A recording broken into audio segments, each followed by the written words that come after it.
반갑습니다. 벌써 3강이네요. 지난 시간에는 소설을 편하게 쓰는 방법 중에서 두 가지를 말씀드렸죠. 첫 번째가 소설을 쓴다고 생각하지 말고 그 이야기를 한다고 생각하고 써라. 그리고 소설을 쓴다고 생각하지 말고 일기를 쓴다고 써라. 일기처럼 쓰는데 객관적으로 써야 된다. 일기도 객관적으로 쓰면은 소설처럼 읽혀진다. 거기에 대해서 알아봤습니다.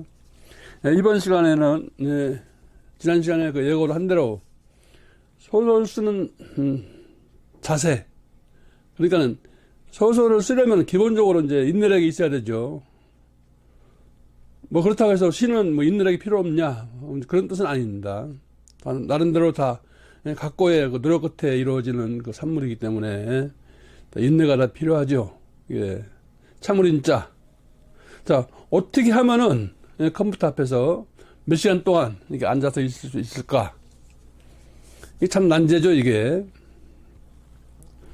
예, 저 같은 경우에는 기본적으로 8시간 이상 쓰는데 그 소설을 쓸 때 전체적인 그 아웃라인은 항상 그 알고 있습니다. 그러니까 머릿속에 지금 현재 쓰고 있는 상황이 어떻게 진행이 돼서 어떻게 결말로 간다. 이걸 알고 있습니다. 여러분들이 그 게임을 할 때 다 게임의 그 룰을 알고 있죠. 내가 어떻게 하면은 1단계에서 2단계로 올라가고 결국은 마지막 종착역인 10단계까지 갈 수가 있다. 이 전체를 알고 이제 1단계에 몰입을 하게 되죠. 그래서 1단계에 몰입을 해서 이제 2단계로 올라가면서 어떤 스트레스도 풀리고 뭐 성취감도 생기고 이제 그렇죠. 그래서 소설도 가장 기본적으로 여러분들이 이제 감각하고 있는 것이 뭐냐면은 처음에 이제 구성을 딱 해놨잖아요. 플롯을 딱 짜놨는데 플롯을 짜놓고 그거는 방치를 해둡니다. 방치를 해두고 현재 쓰고 있는 상황 이 상황에 매달리죠. 그건 좋습니다. 그러니까 예를 들어서 장편 소설 1000매를 쓰는데 1000매 전부를 한꺼번에 쓰는 것은 아니기 때문에 그냥 현재 쓰고 있는 그 현 시점에 몰두하는 건 좋은 거죠. 그러나 게임을 할 때 이 게임이 어떻게 풀릴 것인가, 어떻게 진행이 될 것인가 전체적으로 알고 그 1단계에서 머물리는 하고 소설을 쓰면서 전체적인 아웃라인은 방치를 해두고 첫 번째 꼭지에 몰입하는 경우 어떤 점이 다르겠습니까? 암담하죠. 왜? 벽 앞에 있는 그 기분이 들 겁니다. 왜 그러냐면은 소설을 쓴다는 것 자체가 그 실타리를 푸는 것처럼 술술술술 이렇게 풀어지진 않잖아요. 이게 왜냐면은 없는 이야기를 만들기 때문에 그런 겁니다. 상상 동원해서 소설을 쓰잖아요. 그렇기 때문에 이게 막 그냥 술술술 이제 풀려나가지 않습니다. 물론 여러분들도 뭐 경력이 좀 뭐 쌓이게 되면은 딱 어떤 상황을 캐치를 하게 되면은 어떤 씬, 영어로 말하면 씬이라고 말하죠. 어떤 씬이 딱 생각이 나면은 그 씬이 머릿속에 파노라마처럼 딱 펼쳐지죠. 카페에 들어갔다. 그 카페는 카운터는 어디쯤 있고 그 좌석 배치는 어떻게 돼 있고 창가 쪽에는 어떤 화분이 어떻게 배치되어 있고 이런 것들이 머릿속에 딱 들어옵니다. 바닷가에 갔다. 뭐 겨울 바닷가다. 겨울 바닷가면은 파도가 밀려와서 해초라든가 뭐 어떤 그 쓰레기들이 이게 띠처럼 이렇게 쫙 들어오고 있고 그리고 한쪽 끝에는 뭐 어떤 소나무가 몇 그루 있고 뭐 바위가 있고 파도가 몰아치고 어떻게 몰아치고 이런 것들이 머릿속에 다 들어오게 됩니다. 근데 처음에는 그렇지 않죠. 처음에는 이 풍경 자체가 머릿속에 안 들어오죠. 그러니까 바닷가에 있는 상황을 묘사를 해야 되는데 바다가 안 보여요. 이제 그럴 때는 이제 어떻게 하냐면은 이제 그 인터넷 화면을 하나 띄워놓고 겨울바다 풍경을 띄워놓고 그걸 이제 묘사를 하면 되는 거죠. 그래서 소설을 쓸 때 기본적으로 그 모니터 2대를 이용하는 게 좋습니다. 한 대는 원고가 들어있는 그 모니터고 또 하나는 그때 자료를 찾아야 되잖아요. 막히면은 그 검색용으로 하나 있고 왜냐면은 모니터 한 대 갖고 이걸 화면을 내렸다가 다시 올리고 그런 번거롭기 때문에 노트북도 요즘에 모니터용이 따로 있으니까 모니터를 2대 갖고 하는 게 좋습니다. 기본적으로 컴퓨터 앞에 몇 시간씩 앉아 있으려면은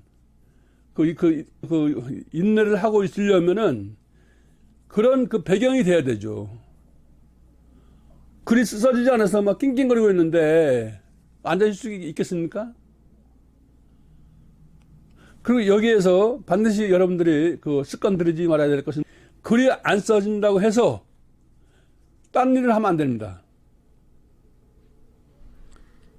뭐 영화를 본다거나 아니면은 뭐 인터넷 검색을 한다든가 아니면은 뭐 독서를 한다든가 하면은 글 쓰는 거는 진행이 안 되죠.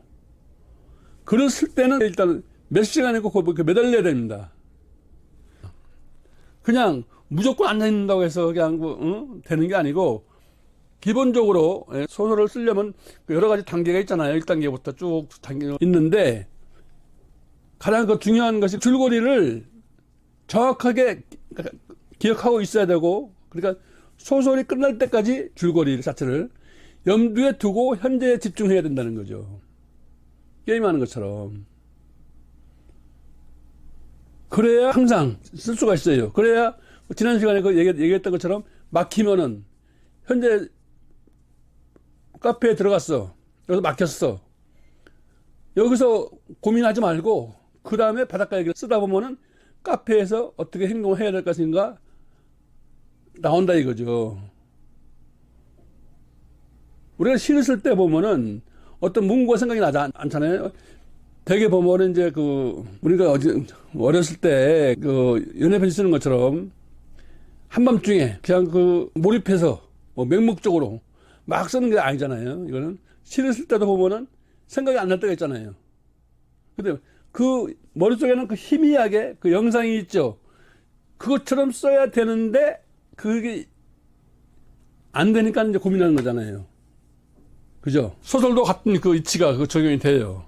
가장 좋은 방법이 모조지 있지 않습니까? 문구점에 파는 모조지를 벽에다 붙여놓으세요. 붙여놓고 간단하게 그 내용을 프린트를 해서 붙여두세요. 내가 현재 쓰고 있는 소설 아웃라인을, 그러니까 그 아웃라인 끝까지 기억을 하고 있어야 돼요. 근데 무슨 모조지를 갖다가 붙이느냐? 또 이렇게 또 반문을 하겠죠?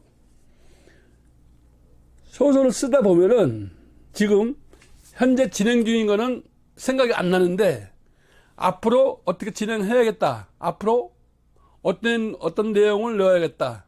이것이 수시로 생각이 나요. 수시로.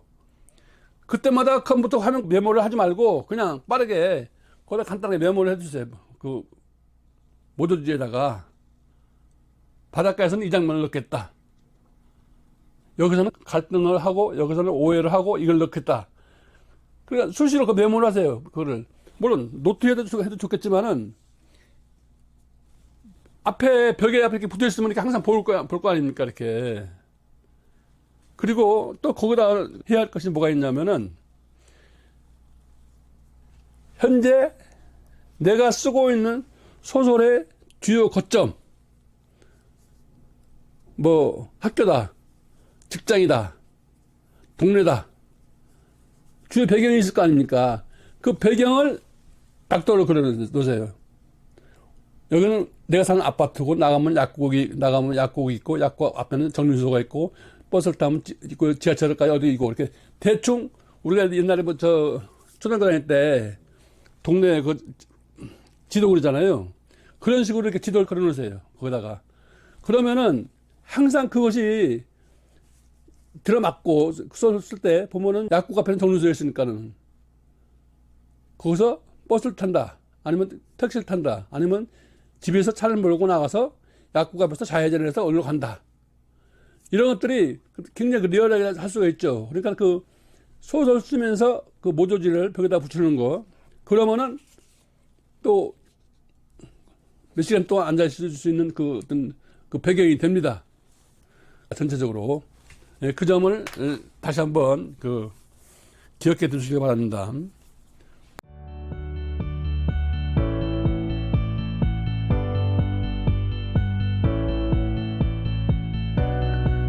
소설 줄거리를 어떻게 쓰십니까? 사람마다 다 다르겠죠.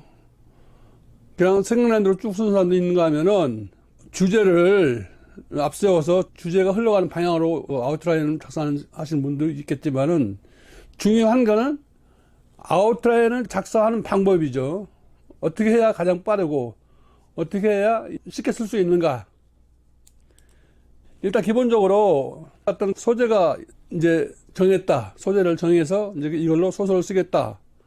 했는데 소설의 소재가 예를 들어서 대장간 이야기라든가 아니면은 어떤 어부의 이야기라든가 사랑 이야기라든가 여러 가지가 있겠죠. 있으면은 소재는 한 줄 아닙니까? 그죠? 무엇을 쓰겠다. 그 한 줄이죠. 그 한 줄을 늘려야 될 거 아닙니까? 그러니까 늘리려면 어떻게 늘리려면은 기본적으로 소설은 뭡니까? 사건이죠. 사건은 시작이 있고 끝이 있어야 되죠. 단순하게 그냥 뭐 일직선으로 쭉 가는 게 아니죠.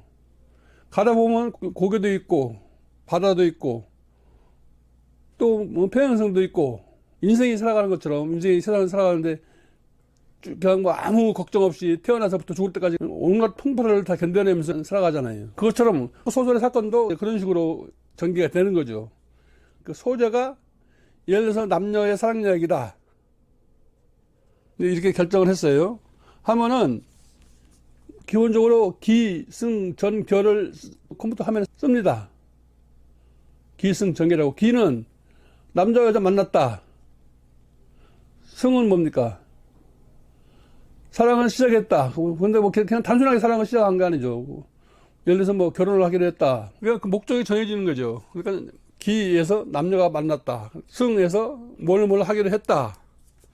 하고 이제 전으로 넘어가죠. 그러니까 인생이 그런 것처럼 사건도 굴곡 이기 마련이죠. 그냥 한 3년 동안 사귀었으니까 이제 결혼할까 해서 결혼하는 게 아니죠. 뭐 갑자기 제3자가 나타나서 이제 남자의 마음이 흔들린다거나 여자의 마음이 흔들린다거나 어떤 예기치 않은 변화가 오죠.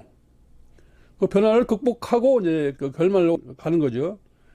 그런데 이제 그 영화가 보면은 이제 그 프랑스 영화가 있고 이제 미국 영화가 있고 그런데 프랑스 영화 같은 경우는 그 기승 전이 별로 없죠.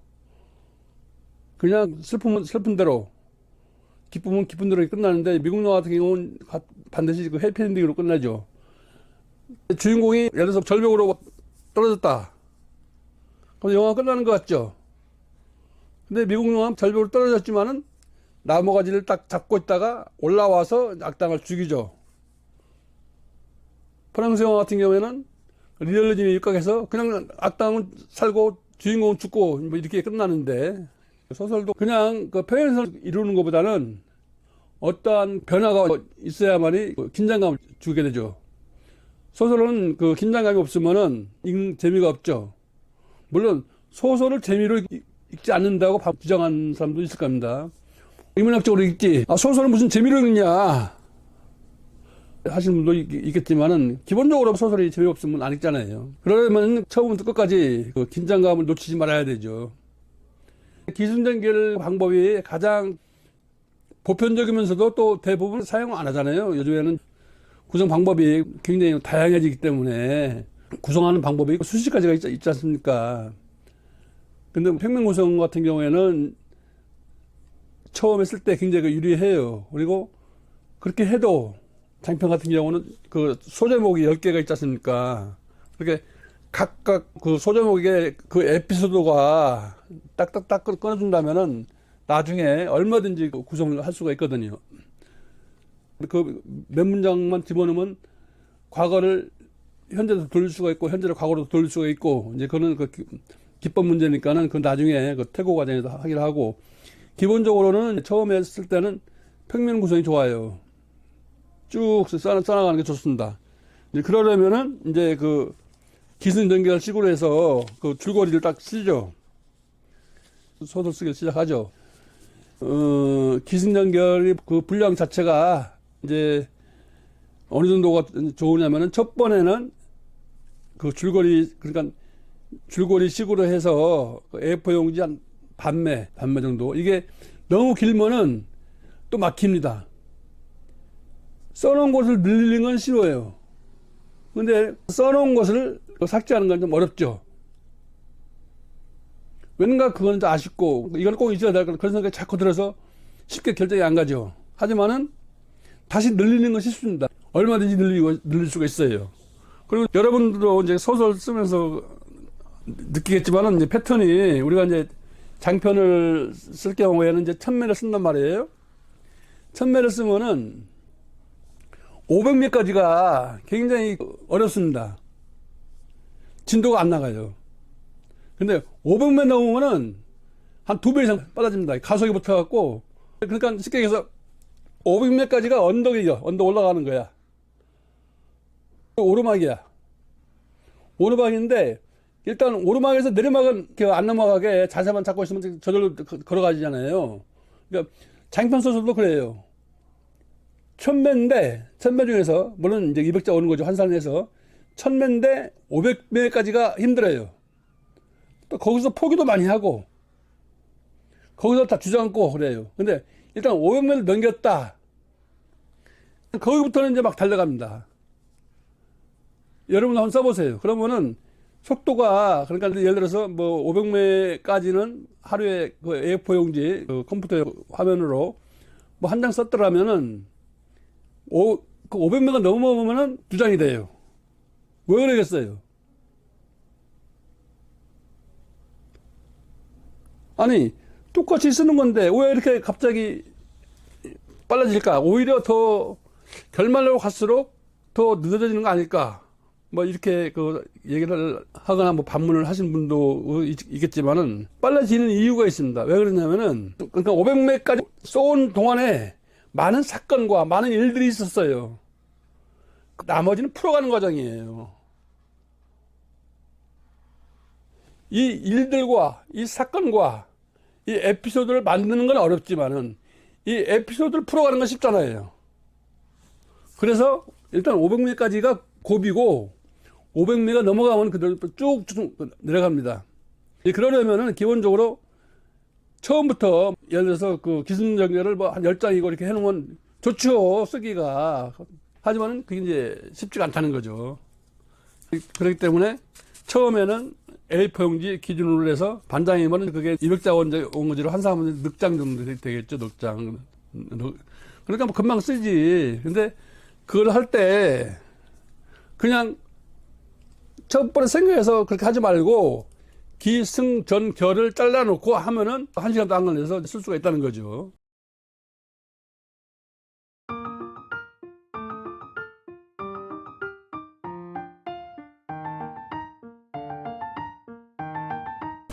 그러니까 이제 A4 용지 그 절반, 그 200자 원고 치면은 이제 그 넉장을 했잖아요. 그러면은 그게서 이제 그 뭐 한 장, 승 한 장, 전 한 장, 뭐 결 한 장 이렇게 했겠죠. 그러면 그 기를 갖고 기가 해봐야 이제 뭐 두 줄 뭐 두 줄 아니면 석 줄 정도밖에 안 되잖아요. 그게 그러면은 기만 갖고 분량을 늘리는 겁니다. 어느 정도 그 A4 용지 한 장 정도로 늘리는 거예요. 근데 거기에서도 늘리는 과정에 대해서도 기가 뭡니까? 그 남자와 그녀가 만난 거잖아요. 아니 그거 갖고 어떻게 한 장을 늘리냐?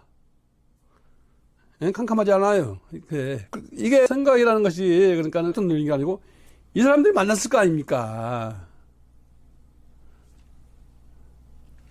만났으면은 어디선가 뭘 했을 거 아니에요.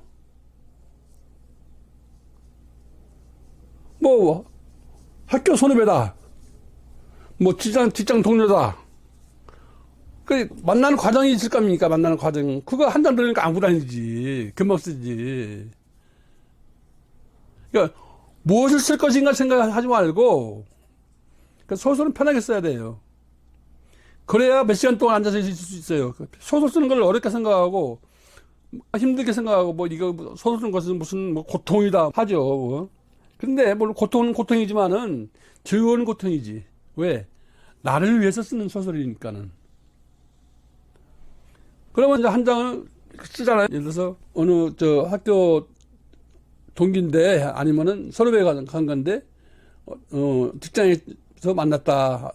이제 후배가 먼저 그 직장에 취직을 해서 근무를 하고 있는데 선배인 내가 나중에 들어가서 보니까는 학교 다닐 때 같은 동아리 활동도 하고 내가 선임으로 와 있더라. 소설이 재밌게 풀어가지 않습니까? 학교 때는 내가 분명히 선배인데 직장에 가보니까 후배가 된 거죠. 뭐 그런 시리즈가 많죠. 그러니까 어떻게 시작해서 어떻게 만났다는 걸 한 장으로 쓰는 거죠. 승도 마찬가지예요. 이제 만났어요. 만나 데이트를 한다거나 아니면은 이제 각각의 연인이 있어갖고 각각의 연인과 헤어져서 이제 우리끼리 뭐 한다든가 뭐 어떤 사건이 뭐 있을 거 아니에요. 그것도 이제 한 장으로 해야 돼요. 예. 이런 식으로 해서 넉장으로 만들어요. 아마 여러분들 실력으로는 그 아웃라인 갖고 넉장 만드는데 한 2시간? 하루? 그렇게 뭐 크게 어렵진 않을 거예요.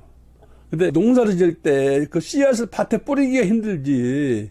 일단 씨앗을 밭에 뿌렸다면, 그 다음에 물만 주면 크잖아요. 거름만 주면은. 마찬가지 소설도 소재를 선택하고 그 소재로 아웃라인 만드는 게 중요한 거지. 거기서부터는 그냥 쓰기만 하면 돼요. 그냥. 그렇게 해서 넉장을 만들었어요. 그러면은 넉장 분량이 몇 장입니까? 기본적으로. 그 A4용지 한 장이 8매에서 900원 나온다고 했잖아요. 그럼 36매 아닙니까? 한 30매 쓴 거네. 벌써. 1000매에서 30매 쓴 게 이제 970만 쓰면 돼요. 간단하죠? 소설 쓰기.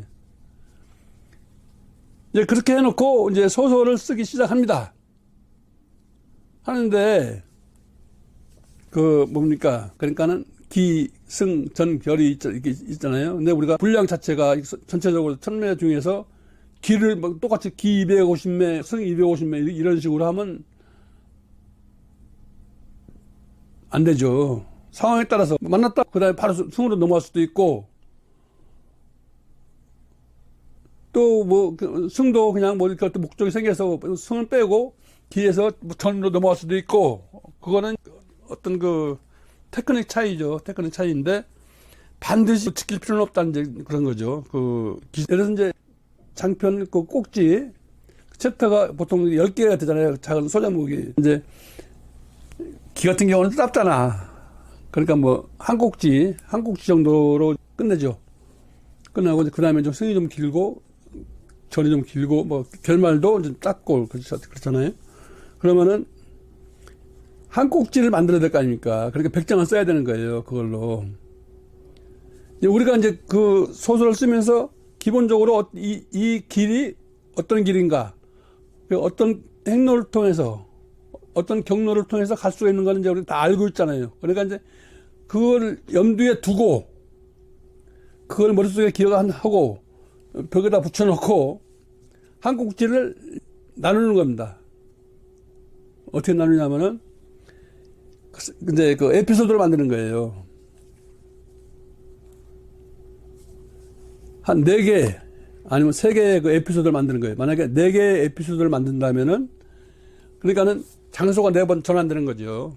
뭐 시퀀스라고 하죠, 영화에서. 예를 들어서 그 에피소드에서 첫 번째는 장소가 장소적 배경이 첫 번째는 카페였다면 두 번째는 뭐 지하철 안, 뭐 세 번째는 어느 뭐 직장, 뭐 네 번째는 어느 식당, 뭐 이런 식으로 변화만 주면 되니까는. 근데 각각의 에피소드는 달라야 되죠. 그러니까 진행 방향이라든가 진행 속도는 달라야 되죠. 그죠? 그게 같으면 안 되겠죠. 그리고 사람이라는 것이 감정이 있잖아요. 감정의 변화가. 그러니까 우리가 소설을 쓸 때